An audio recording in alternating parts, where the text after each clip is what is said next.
Oh, and now it has a... Oh, this has a setting to tell you your uptime now. Okay, cool. I thought they wouldn't do that, because they already went so long without doing that. So cool, and we live on YouTube? Get these... Make these chats as large as I can here in this window.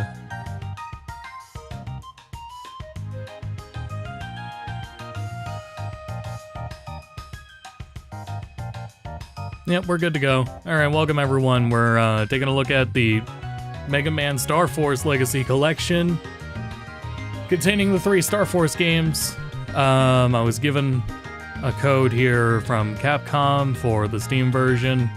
I'm gonna grab a physical copy of the games for Switch or PS5 at some point as well.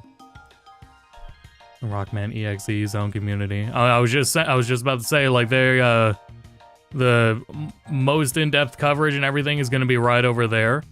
I have something to talk about here. The only Star Force, I talked about it when we played Battle Network. But Battle Network was the series I grew up more on, right? I have played Star Force 1 since then. I played Star Force 1 and I decided, let me get this a little louder. I decided I was going to wait for the collection to do 2 and 3. After I finished 1. And I'm glad I did. But that also means I'm behind on some coverage here. I was gonna say, Capcom's been reaching out to, like, the right people to, cover it, at least. I feel bad I couldn't do more to cover it prior to dropping. But at the very least, the people that know the games better than I do have done coverage and it's out there. But yeah, and that at least gives me some time to reflect on it too, because it wasn't coming out of it too, like, I enjoyed it too much, but I sit on it and been replaying it the last day and enjoying it more than I did the first time. And I am really looking forward to going through 2 and 3 now, at least. But yeah, let's go ahead and get started here. So quiet that down, and we're gonna keep on this comparison here. We have DS footage and we have the Legacy Collection footage. There's a bit to talk about for both, but let me start with full screening the Legacy Collection footage. I don't know where it went. There it is. So we'll go over the features and everything here real quick. For all of this absurd amount of adjustments and settings and modifiers, and I don't blame them for having all of these either, and I am glad they are there. So these are originally DS games, and if anyone knows, managing the DS aspect ratio and its resolution is so frustrating, dude.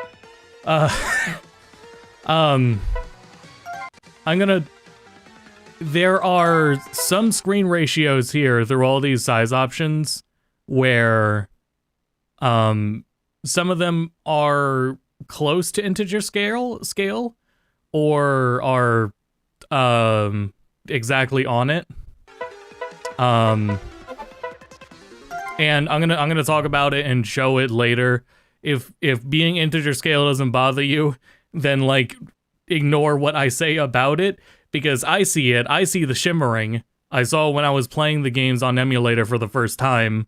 And speaking of that, we're really gonna, like, this is such a nice comparable experience to playing on emulator, and Capcom gets that with some of these collections they do. Where the options offered in here are just significantly more convenient than setting up your emulator.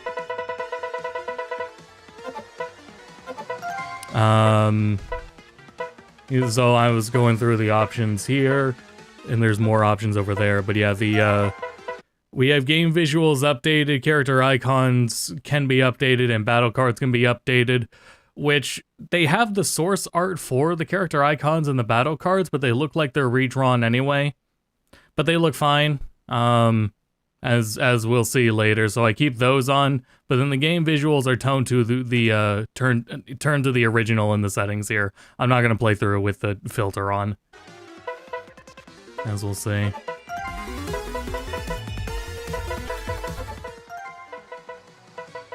Yep, your shield and visualize a bunch of shield in battle. That's how I had it set up.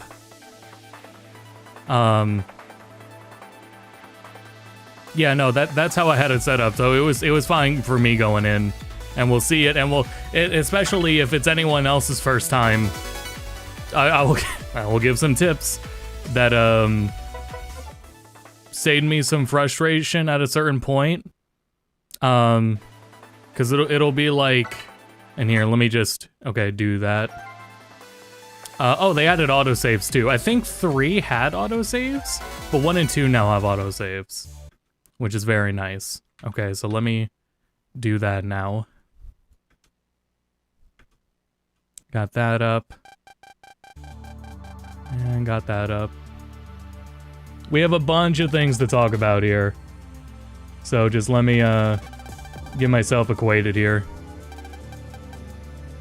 There is a lot to cover in here, but thankfully I can just let this 40 minutes of footage go. Now,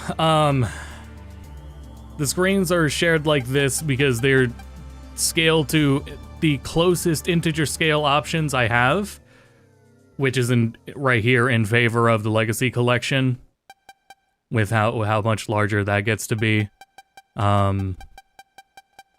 This has been a game where we're playing through it, and I think because it's a DS game, and because you have to see both screens, when you emulate it, the screens are going to be smaller than they normally would be. And that makes the shimmering of not being integer scale really apparent and really annoying. Honestly, I'm still seeing it here, at least in the preview. There is no, like, pointing out, like, integer scale. Also, it asks you to name the name Geo in the first game, but it doesn't do that anymore. But yeah, I'm gonna let these rock here. With integer scaling, there are options, size ratios in the Legacy Collection that you can pick to minimize the shimmering of not being integer scale. I don't think there's any sizes that are supposed to be deliberate. We're gonna hear a remix soundtrack in the Legacy Collection footage, because it surprisingly just offered that, which is not unlike that reminded me of the what is it? Let me pull it up here. The Capcom Fighting Collection 2. Capcom Fighting Collection 2 is, like, prior to this, the best collection of games Capcom has ever put out.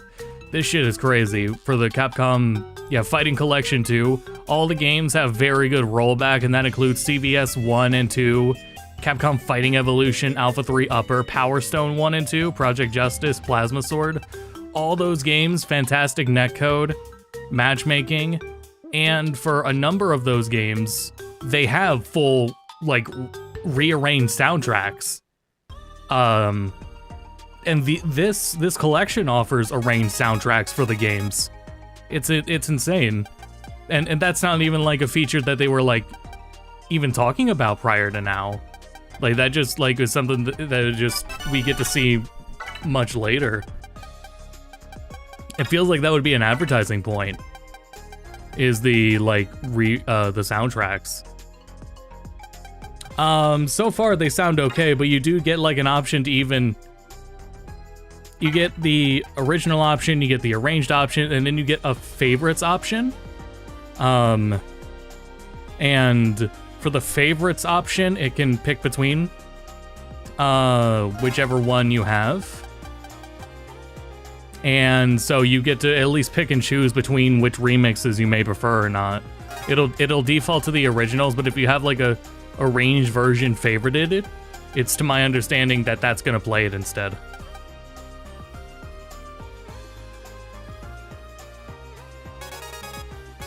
So, back to the beginning of the game here. Anything else I missed while I was covering here? This font I'm not huge on. The reason they do a font like this is because normally it bothers me this much, and I think maybe they could have chose a better font. They have to do that because the original font is so thin, it's really aggravating to scale that font. And I'm just gonna say if you've ever tried, a lot of things I'm saying from experience of trying to play the first game through emulation, and all like these quirks to it. That font is if you're not integer scaling, it like easily shifts and becomes illegible or inconsistent in line weight, and it becomes really annoying to read.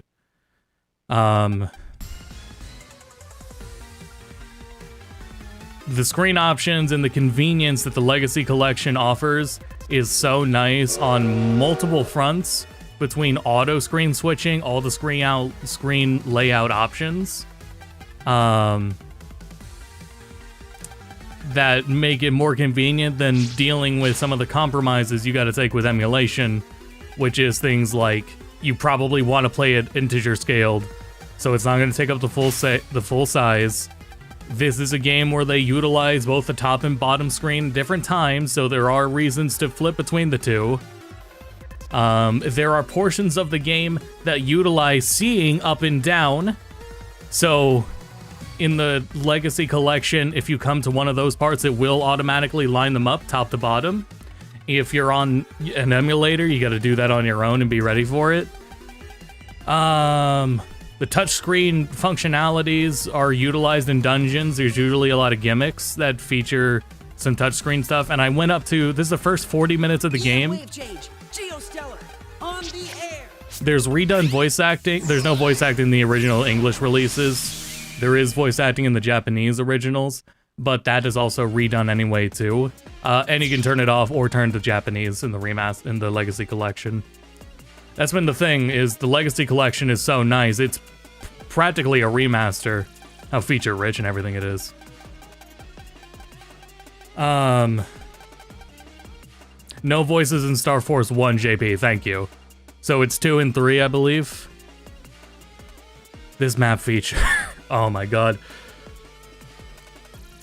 The sound effects are updated when you pick a range as well. Yeah, thank you for pointing that out too, Zaku. Yeah. Yep. And I would have to go back and compare them if they're just like the originals, raw samples or not. I wasn't paying attention to that. You can definitely tell that they're different though. 2 and 3, yeah. 2, JP only has VA work. 3 has English voices. Okay, that's right. Because I was hearing the comparisons. I believe it's linked in the description for a preview video from Shadow Rock a couple weeks ago, and he has a sample of it in there. We're going here pretty fast. There is a moment I showed a bit ago where, if you click in R3, you get to preview around the whole map, and I'm gonna go back for this. EM wave change, Geostellar, on the air. After you pulse in, not jack in, you pulse in.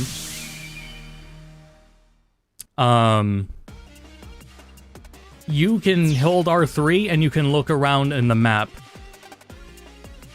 This is one of those features that, like when I was reading about what the Legacy Collection offered as I was going through the first game,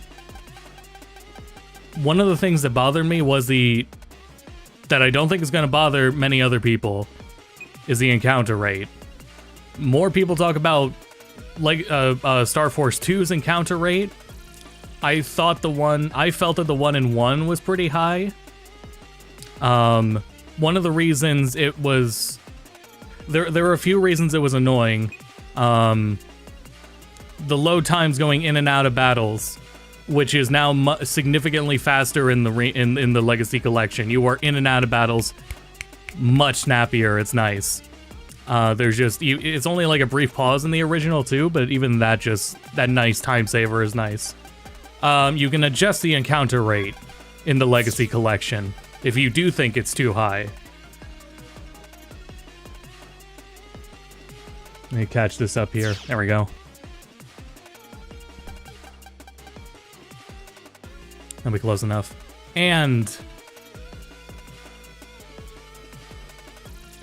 one of the reasons the encounter rate became a problem was the amount of aimlessly wandering around. Star Force 1, I think, has some maps that they're nowhere near as like lucrative as like Battle Network 1's maps. But I did wander around pretty aimlessly in that game.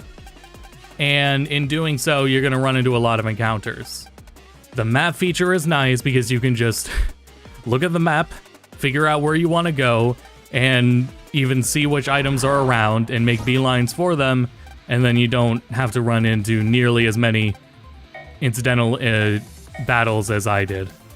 So I, at the very least, I don't know if you want to use just the encounter rate, that's up to you. I don't even think it's necessary. Utilizing the map function just to look around the map, that's really highly encouraged. That's a big feature I think should really be considered in your first playthrough. 60%, 40%. Well, what's that relative to? Like step count? Like there's a more math on how that works, right? Got you. Goodbye. Either way. Did you really think you could beat us? Voiced by Kyle Herbert, so I keep hearing Ryu from Omegasys. Let me slow myself down here. So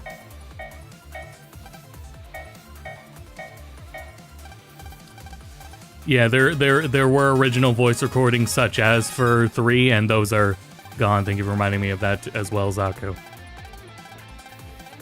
Yeah, so you only have the remastered, re-recorded voice lines. Have some of this. Goodbye. I hope I can get even stronger. And again, it's all optional in it either way.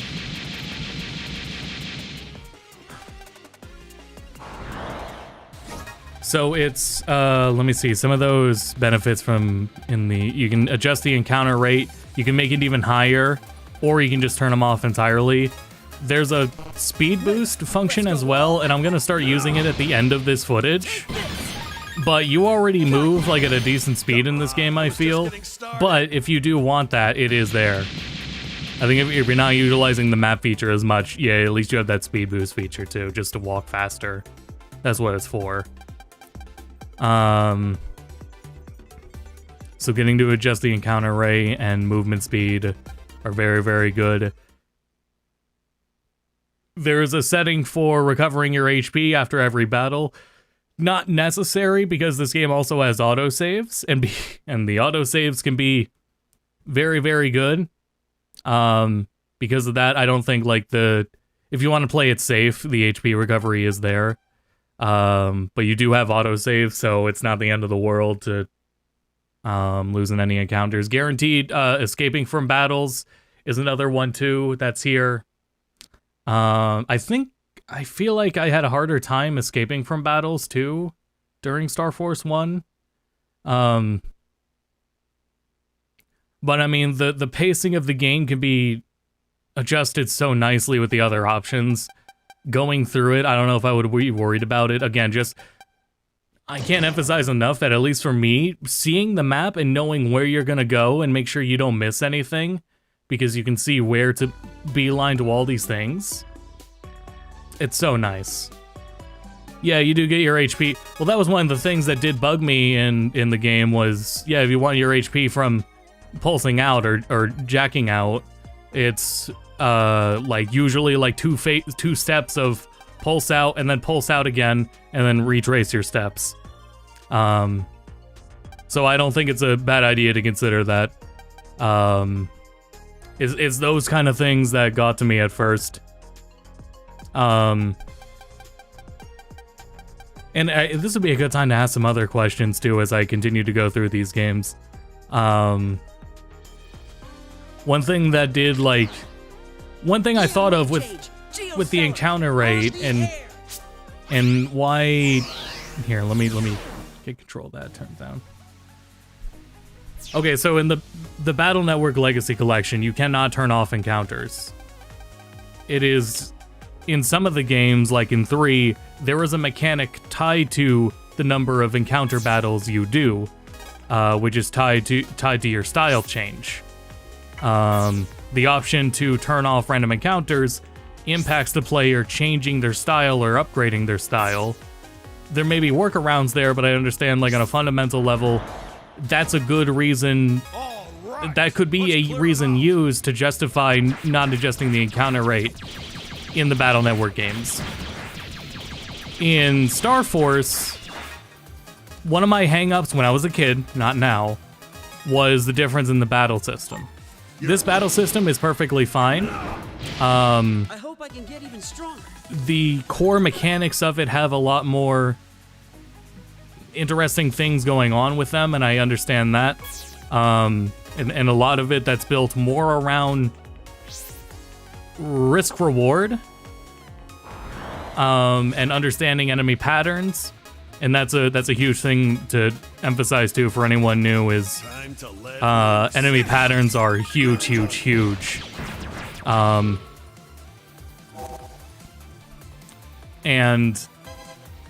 But yeah, my point is the battle system is satisfying.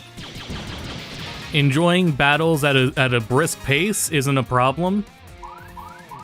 But for as often as the game can have you doing random battles, I wasn't sure if there was like a mechanical reason or advantage to constantly doing battles as often. Like, what would I lose out of turning off encounters entirely? In Battle Network, if I was playing 3, I'm never going to get a style change or upgrade my style. In Star Force, I didn't really see any disadvantage. Besides money and chips.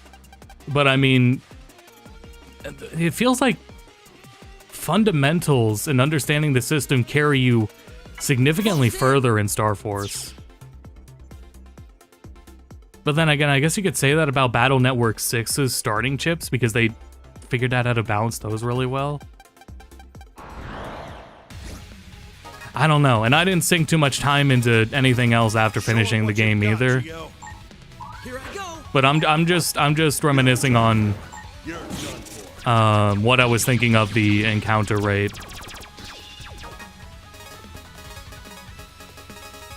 And what the purpose was to these random battles. Goodbye.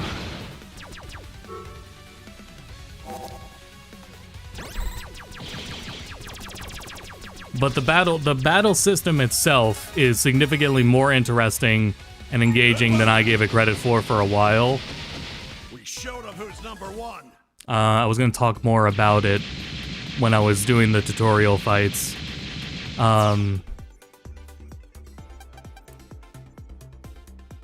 There's a lot to consider in risk-reward because there's a lot of occasions where locking onto an enemy doesn't even guarantee you're going to safely, like, take them out. There's still animation startup times and recovery. And same for the enemy. When you lock on and you attack, you're not invincible.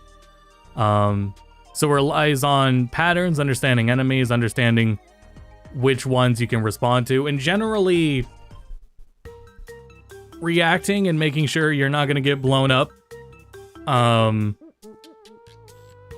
But I mean, it's something really, when you start looking for patterns, it starts making a lot more sense.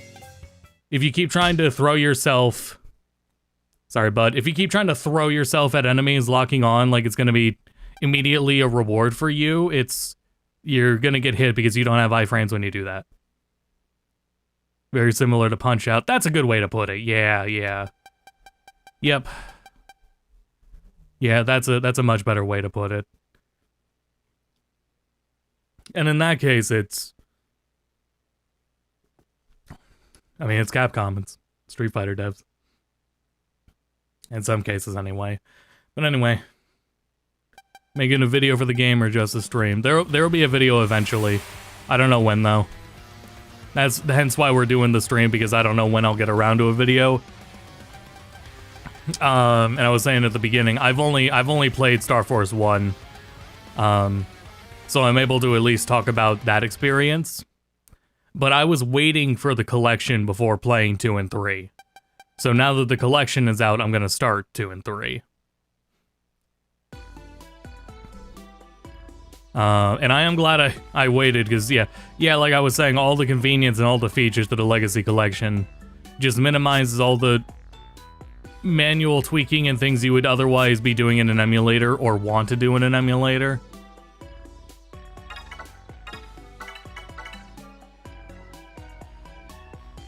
I do think of it a lot with,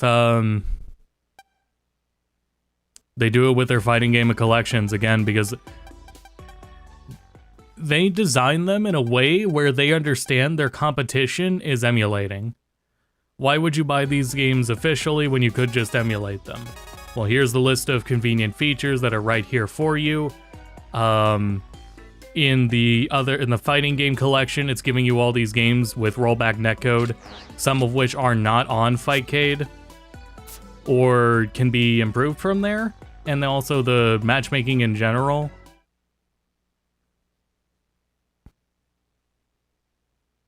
And things like the optional soundtrack and the arranged soundtrack, all the re-recorded voice lines, the autosaves.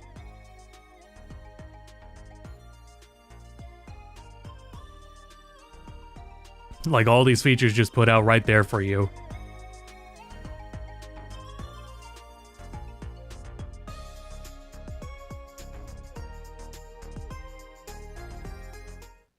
The story and narrative of Star Force is also held to a higher standard generally, in my understanding.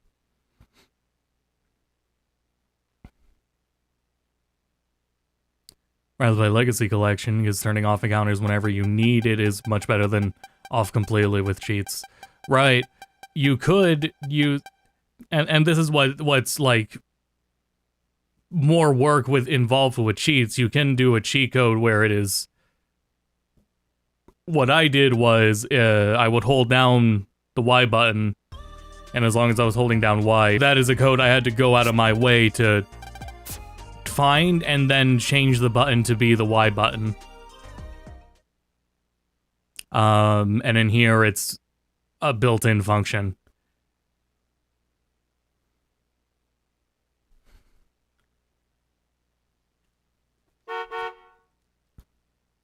Yeah, I'll probably explain the integer scale stuff afterwards.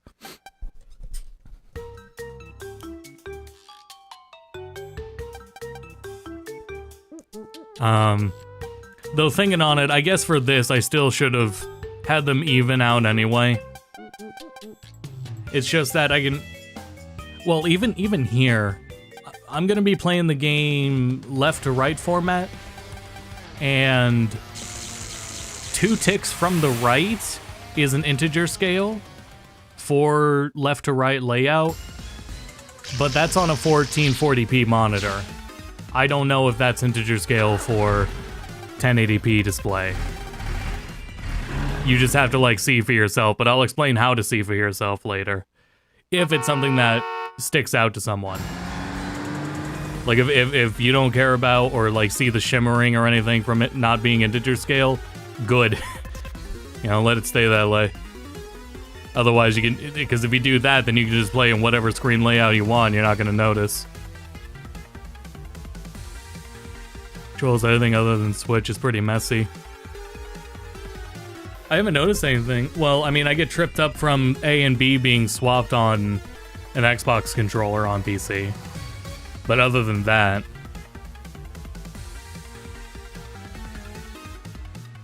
The shield, there is a shield in this game, and that is a more interesting thing. If I recall, I don't remember... No, I think there was a space in my playthrough.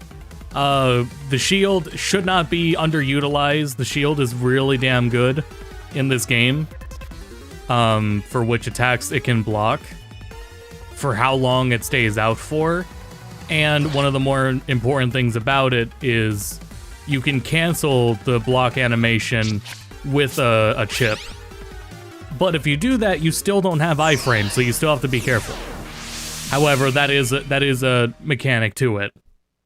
And that helps with managing like the deliberate design of the combat in this game.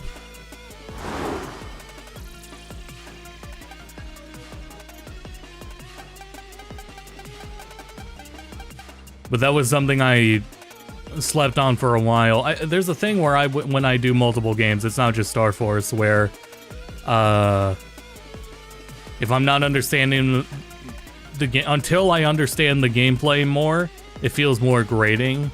And then once it clicks, everything just goes so nicely and smooth. And then the combat becomes satisfying. You're done. So I was also looking there for how long the DS stays on a black screen after a battle ends. It stays there for a good second at minimum. Blasted them into stardust. And then in the Legacy Collection, you're instantly right back into it. That is so much nicer. You're right in and out of battle.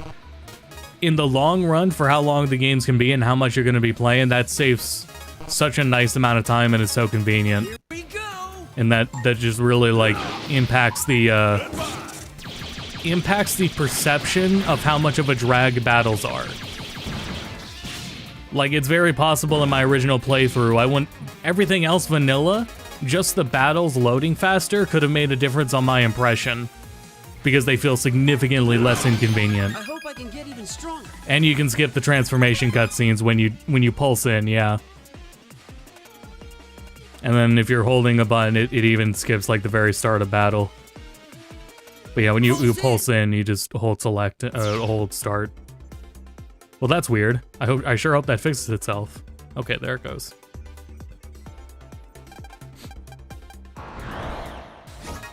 I sure hope that doesn't happen again. You won't be getting out of this in one. Goodbye. You're no match for us. Man, I've been yapping. Yeah, I would hope that this would, like, maybe they can go back and update the other collections. I would have hoped that they could, because those are other Capcom developed ones internally. Like, the only collection I think would be like, not considered for that is the Street Fighter collection, because that was an outsourced job. Every other collection since then has been internal, and some of those Capcom fighting collections for the fighting games 1 and 2 have received updates with not new content, but nominal notable changes. Pulse in. So, I mean, it could be entirely possible. I don't know how much more other Mega Man fans keep up with how much Capcom does outside of Mega Man. But there's a little bit of a precedent for that with Capcom at the moment. There's hope. This bull riding. So this is a touchscreen minigame in the original. And here it's just QTE button presses. If you remap any of the face buttons, it will change that button as well. So it when you remap buttons, it has more changes than what it says it does, depending on what else use those buttons in vanilla. Here's the thing. So you see my cursor in the I'm utilizing my cursor here. Utilizing a cursor to hit these buttons is frustrating and not faster than just using your stylus. And if you're trying to use like the right analog stick for your stylus, you're gonna miss that. Not only are like you have to hit those buttons, but the placement of them changes too. The touchscreen buttons during this minigame with the bull are not in the same spots. They have a little bit of variation. They're generally in the same spot, but they have a little variation. You change the text font? No. Unfortunately, you can't. Gonna hold out for mods on that front. But they could have chosen a better font. They for sure could have went with some closer font. The font still did need to be changed just because of how thin it is. Really, how thin it is in the original is what the problem is.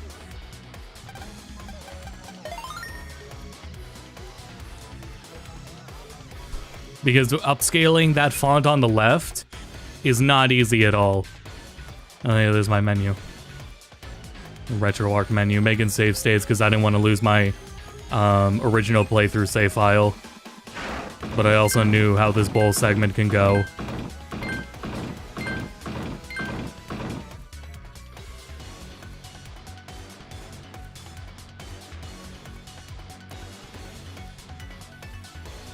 Yeah, the Legacy Collection here for Star Force offers an absurd amount of screen ratio size options.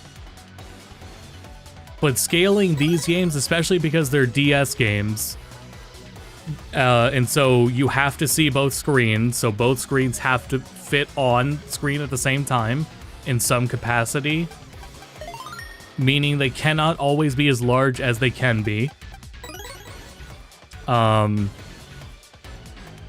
Scaling issues like shimmering appear far more frequently. Okay, so is this a part where I change this? No, I'm just fiddling with the encounter rate.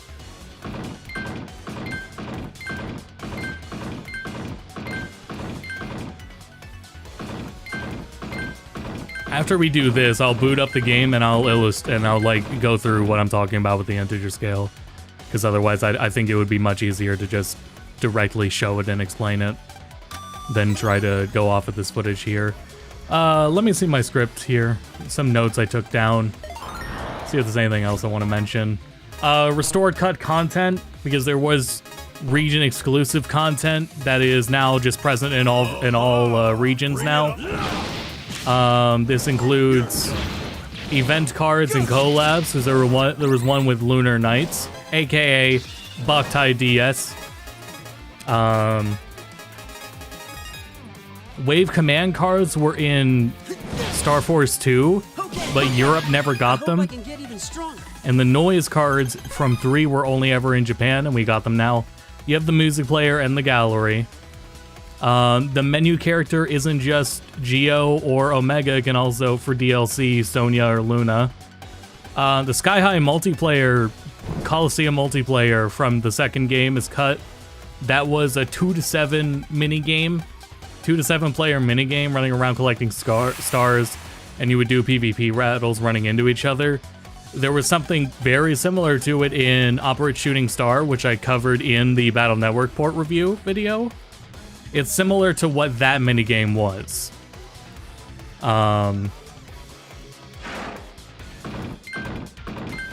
while Operate Shooting Star isn't here, there is a toggleable Battle Network content option present. What that fully entails, personally, I don't know, but it is like a literal option there. And there is some segment of the game with Mega Man EXE, but it's extremely brief as far as I can tell. And there is online trading in PvP, but there is no crossplay. So we talked about the dungeon touchscreen gimmicks. They are button appropriate now.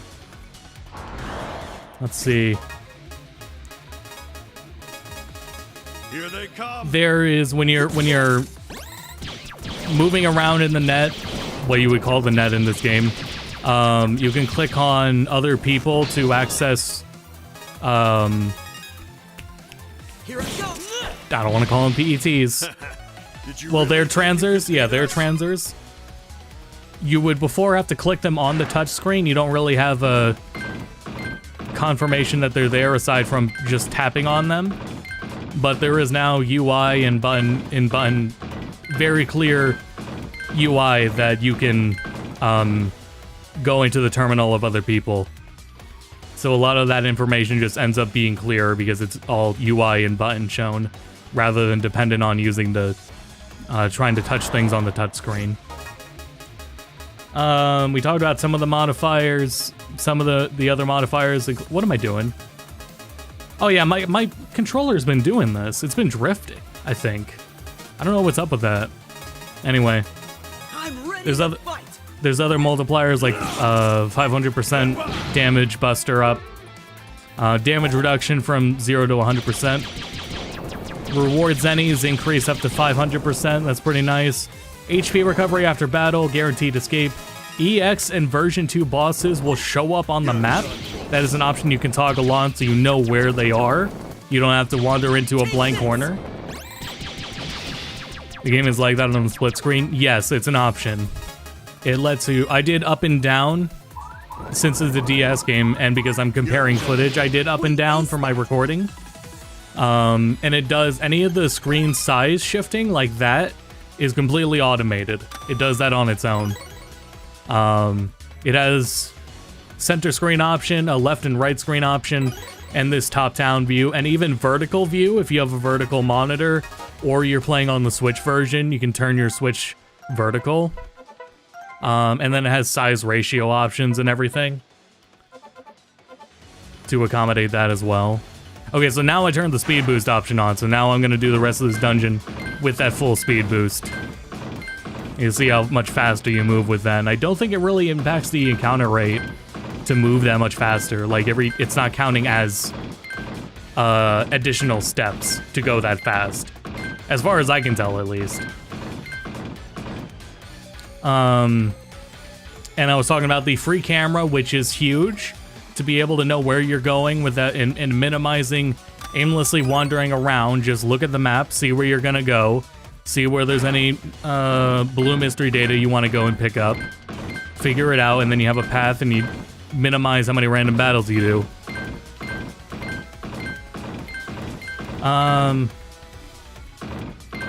You can have up to 100 brothers per game and can freely choose between 6.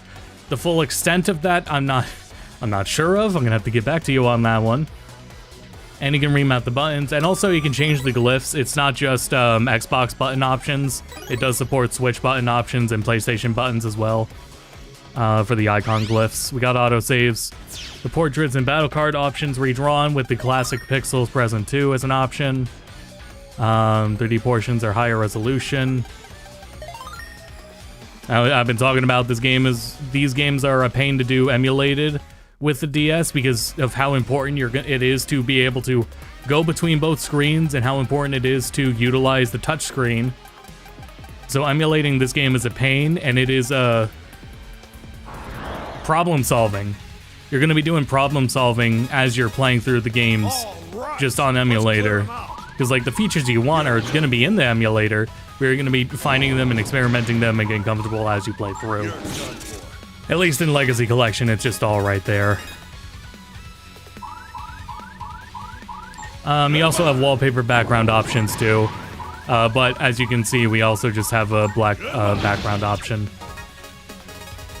And we have the voice lines we talked about, and these new remixes, the new arranged soundtrack option, which so far I've been enjoying. There have been a few songs that I wasn't like huge on, at least in Star Force 1 so far. So for those ones, I just turn on the alternate versions of them.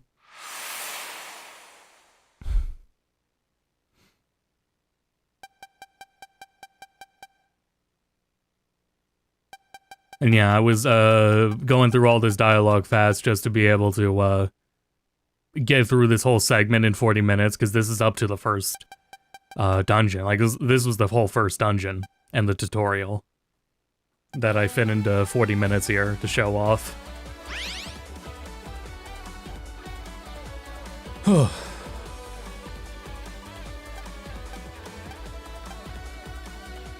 And we are literally just getting up to the boss fight in the DS version over there. There was also, oh god, as I remember, in the DS version, it took a while to figure out the outlines. There are supposed to be outlines in this game. The default settings I was using on an emulator did not have the outlines present. So that's an inaccuracy. Took me a while to figure out what was up. How do I restore the outlines that are supposed to be on the 3D parts of battles? I think I went with Melon DS, and it worked there.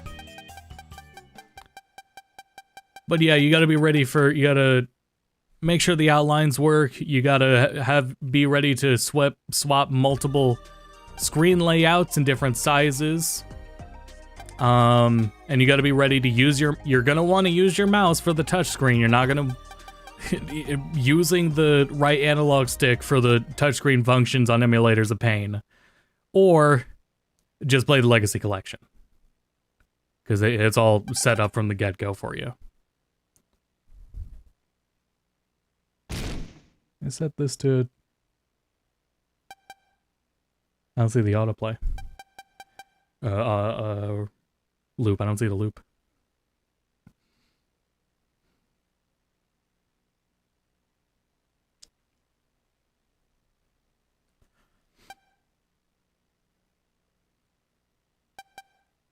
The font, like, personally, I'm gonna get over the font, because all of these other quality of life options are things I would much rather have and be available and convenient than what I had to go through on DS on my emulator. Otherwise, this is something I had to figure out, because I wanted to check and make sure that the emulator on the left there was accurate. I'm gonna replay this now. So before I started the stream, I booted up my 3DS just to make sure that that was actually accurate, how it looked on DS. If you didn't know this, when you use a 3DS, if you hold select and boot up a DS game, it will set it to integer scale, or at least a native scale. It's probably native. And when you do that, it is as sharp as it's supposed to be. It doesn't fill the whole 3DS screen, but it does look much sharper in how it's supposed to look. So doing that, it's like, okay, yeah, so this does look that good on original hardware. It's just the 3DS screens are like that. If you've ever tried to play a DS game on 3DS like this and you thought it was blurry, hold the select button and start the DS game. That's how you do it. That's how you make it sharper. Smaller, but it'll be sharper.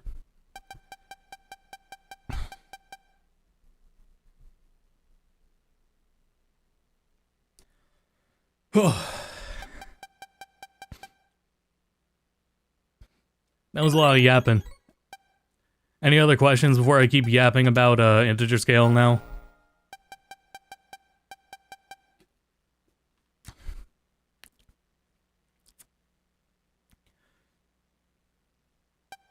There's a lot that's just gonna like I'm gonna start playing through 2 and 3 and probably on stream as well.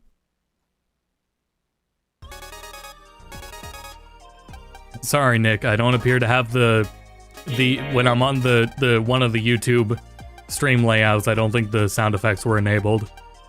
When we go over to Sonic Crossworlds, so by the way, we're gonna play Sonic Crossworlds. I will redeem the bombs for you.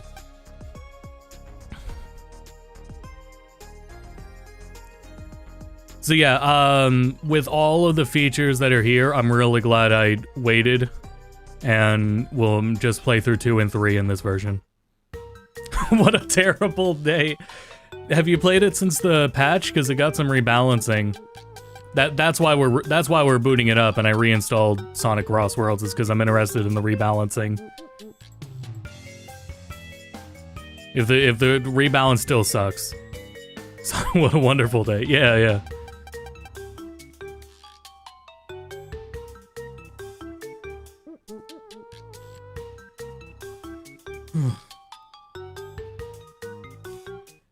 Alright, chat, give me a second here. I'm going to swap over to the Legacy Collection, and I'm going to go over what I'm talking about with the integer scaling stuff here. There it goes. Which could end up entirely irrelevant, depending on, you're going to use it.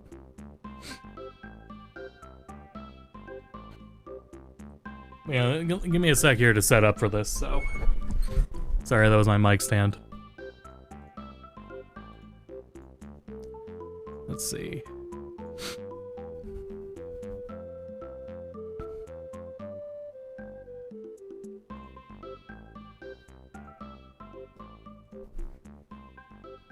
Oh, I opened this up so I could see chat.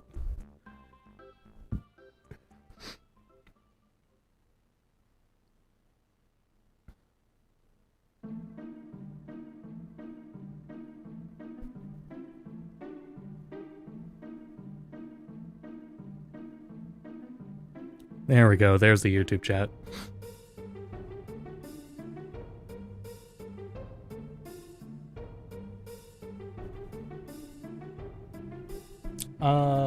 What screen layout am I going to? I guess I'll do full screen.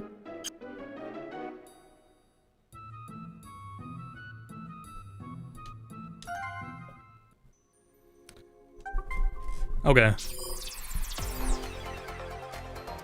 So, slow down and go through these more properly.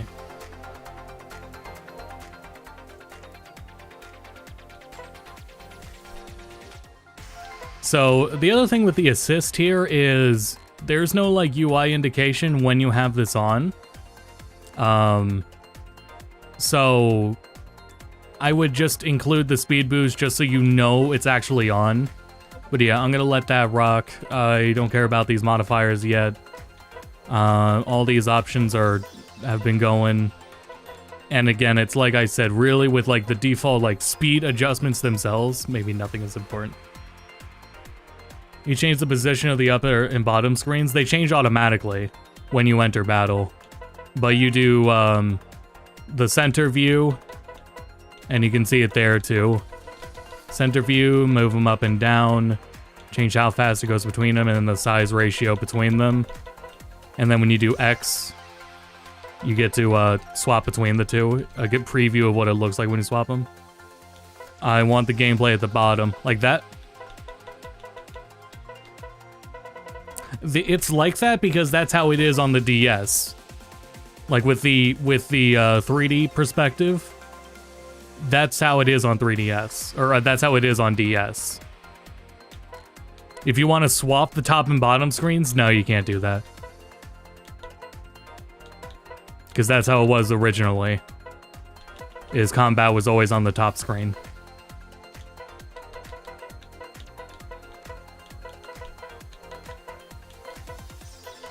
And the size ratio.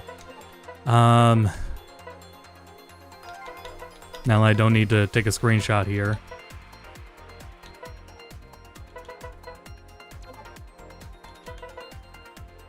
So now this is going to be more of a tangent on just, yeah, let me just start up on the other ones to illustrate this here. This is going to be ranting about integer scaling here.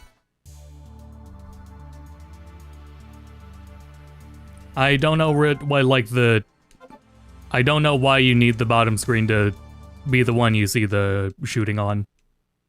I mean, if you were playing with an actual DS, you would be using the top screen.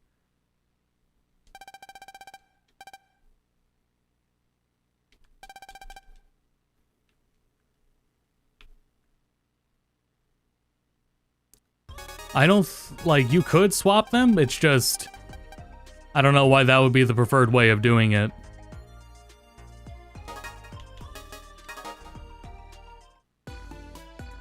So, integer scaling, when you have to have share screen real estate on a game like this with two different screens, there is going to be shimmering in pixels. And the smaller you have to, like, make these screens, and it becomes more obvious. Which is why I would show, like, here.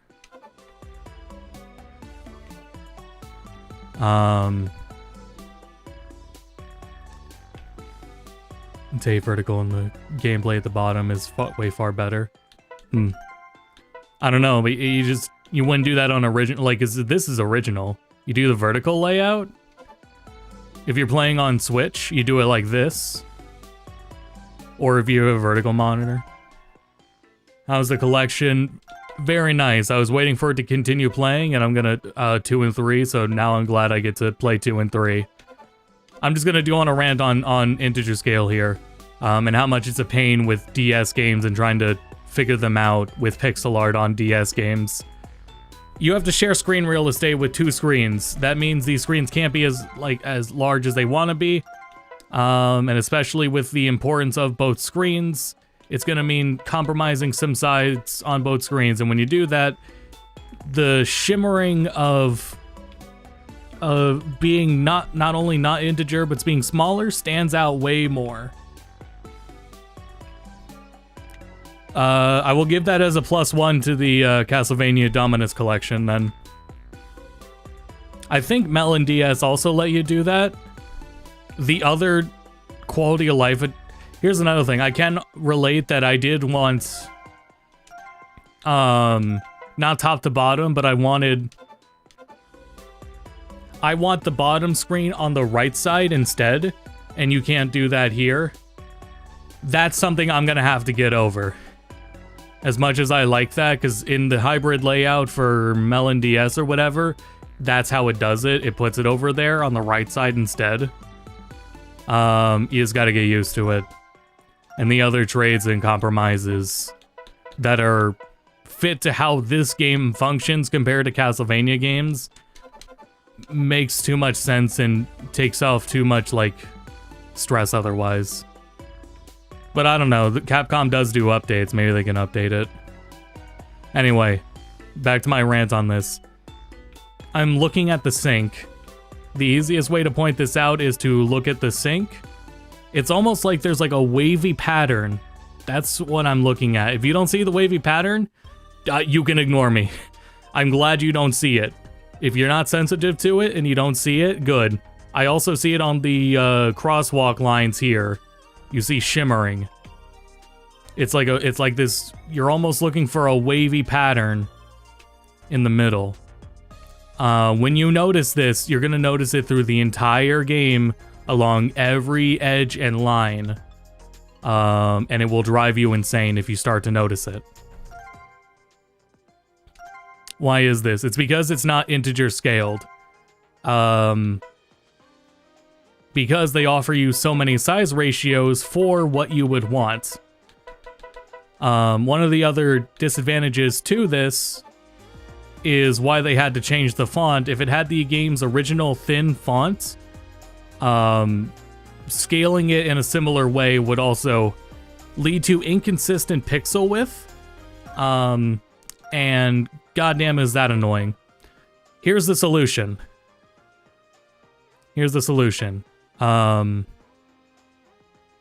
What you want to do with whatever screen size you want, you're going to try to find a size option where it is integer scale or very, very close to integer scale. On a 1440p display, I found, I believe it's 2 ticks to the left on the center. No, not that one. 2 ticks from the right. There. And it's possible, it's very possible on your own display you're not gonna see it, but for me, the shimmering is gone now. If it's not gone, it's like extremely minimized. So the white lines are one thing to look for. I think it's a lot easier to see in the home and look at the sync. And you're trying to look for that wavy pattern. So at the right size, it'll disappear. On the top to bottom, it's 1 tick to the right. And I don't think this one's right, but it does minimize it. The one I'm going to be playing is left to right. And if you do the left to right layout, you can do that one 2 ticks from the right or 2 ticks from the left, I believe. But again, I'm going to be playing like this. This is how I'm going to be playing the games. But if you're on a 1080p display, the scale ratio you use might be different. What I did was I did boot up RetroArch and compare the screen size to that integer scale. But an easier way to do it is just flip through these options and keep going through each check until you don't see the waving pattern through it, or at least you see the least amount of waving pattern.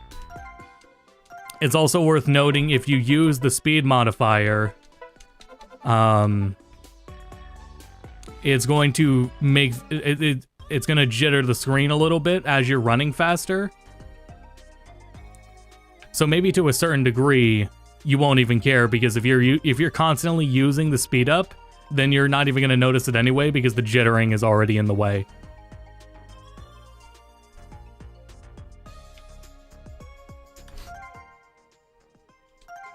And so lack of no integer scale is the exact reason for things like bilinear filters. This is the purpose of a bilinear filter. If you're playing this on like Melon DS like I was, you have an option of playing at integer scale, or if you want it larger, you're going to let it fill the screen and do very, very slight blur, which will be a bilinear filter. That hiding that shimmering is the purpose of the bilinear filter. In many cases, it's not done right and it's too much. The Mega Man Battle Network Legacy Collection was like that. It had a very minor blur filter just to minimize the exact shimmering problem that I'm talking about here. They, I guess, would have responded to the criticism of the Battle Network Collection and opted for not doing that kind of filter, and just letting the pixels rock. But I mean, they had to do something anyway, because the fonts in this game are way too skinny, and that becomes a problem with non-integer scale. So you have the option of doing like a bilinear filter. That's what its purpose is in emulators. If you're not playing that, it's to minimize the shimmering. If you don't even care about shimmering, then you don't even care about the bilinear filter and you want it off. When I played through on Melon DS, I was playing on a 1080p screen. There wasn't a good integer size for that, so what I did was just filled the screen and did a light bilinear filter. And there you go. Then I could play the game, and I would not see the shimmering. So, bilinear filter. There is a filter option in this game. Where is it? Game visuals. High resolution filter. That's what this is. If you play with the high resolution filter, yeah, you got these smeary, ugly pixels, but this is the intended purpose of this. This is why it ever exists in any game in the first place. If I have the high resolution pixels, I can play at any screen ratio, and I will not run into that shimmering. It is fixed no matter what screen resolution you're at. It's masking it underneath the smeared pixels, but you've solved the issue. So if you use the high resolution filter, none of what I said applies. You can just play however you want. If you don't see the shimmering, then it doesn't apply to you. If you do see the shimmering, and you want to play the original pixels, then you got to go with the size ratio that minimizes or gets rid of the shimmering.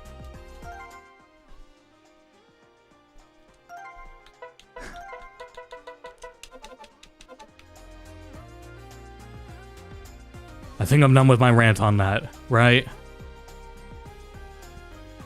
So at the very least, even though it doesn't give like exact laid out options, it doesn't tell you exactly, hey, this is integer scale, this is non-integer scale, because it goes by this ratio system. So and depending on your display, it's not true. This should not be an integer scale setting for every display out there anyway. So they can't really label it integer scale. You just have to know how to look out for it, and that's hopefully what I've explained well enough here. So if I did want to play top to bottom, I would be playing like this, like I did in my footage, because this minimizes the shimmering and that waving as best as possible. But it's not perfect. It doesn't completely get rid of it, so I'm gonna do this. This size gets me the most screen real estate, and it minimizes the shimmering by a lot, to where it's not bothering me so much. But also consider at the same time, like I said, if you use the speed up boost function, the screen jitters. And if the screen is jittering like that, I don't think it really matters what size you use. Yeah, the screen is jittering too much to even see the shimmering anyway. But you walk faster, so... The features are there, and explaining this is much more convenient than trying to explain this per emulator, per setup. Trying to explain like why you need to use a cursor for the touchscreen rather than your right analog stick. Hold B, it goes through dialogue. Kinda like the green UI.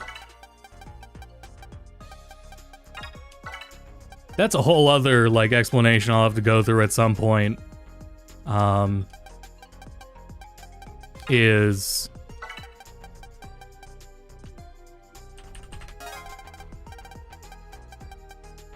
the version differences between Leo, Pegasus, and Dragon, and then there's 2 for 2 and 3.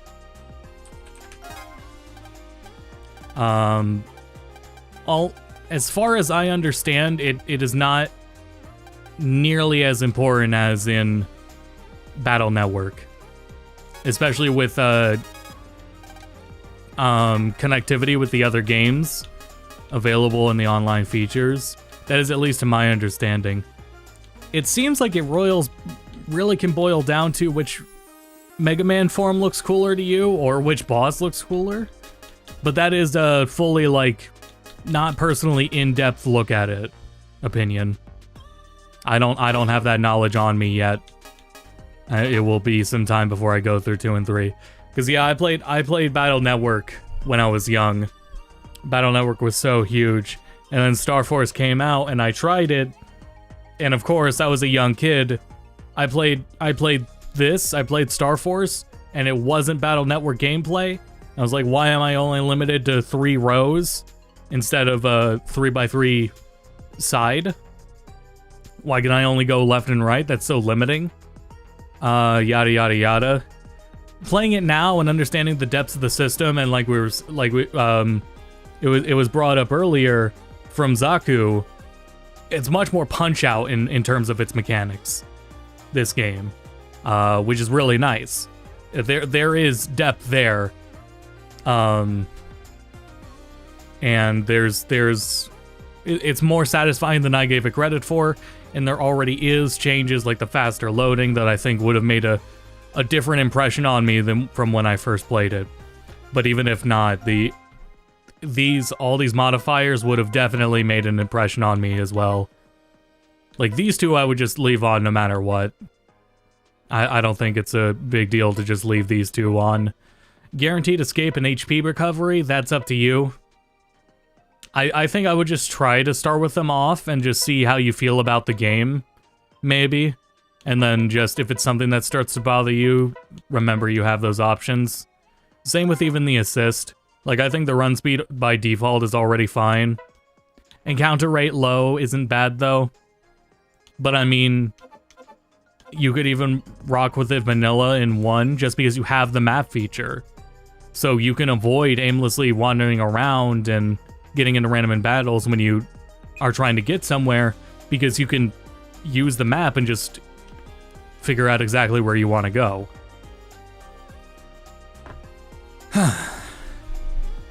So yeah, I'll be back for a full port review video of this at some point, but I have to play through 2 and 3 first.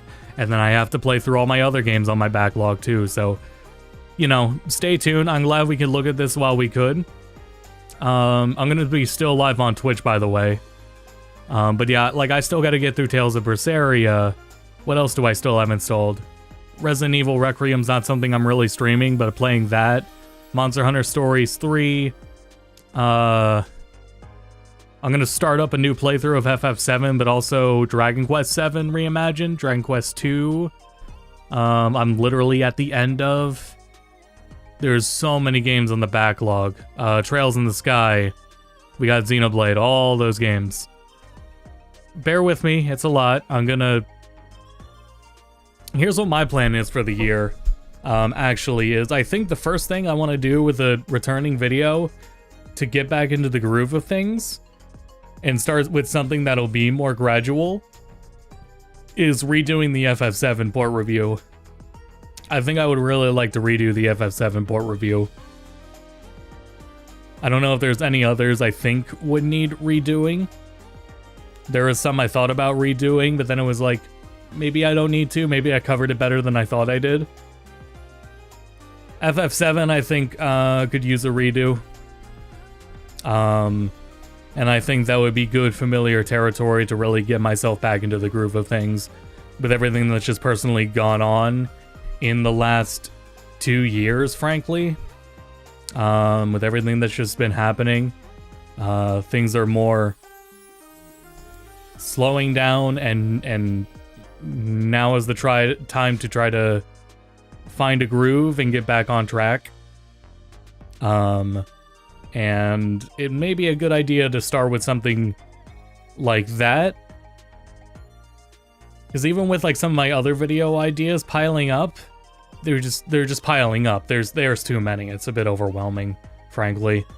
So I think I should just start with something I'm really familiar and already have my foot in the door with, and that would be a redoing the 7 video, because I already have the original framework to work off of and improve on.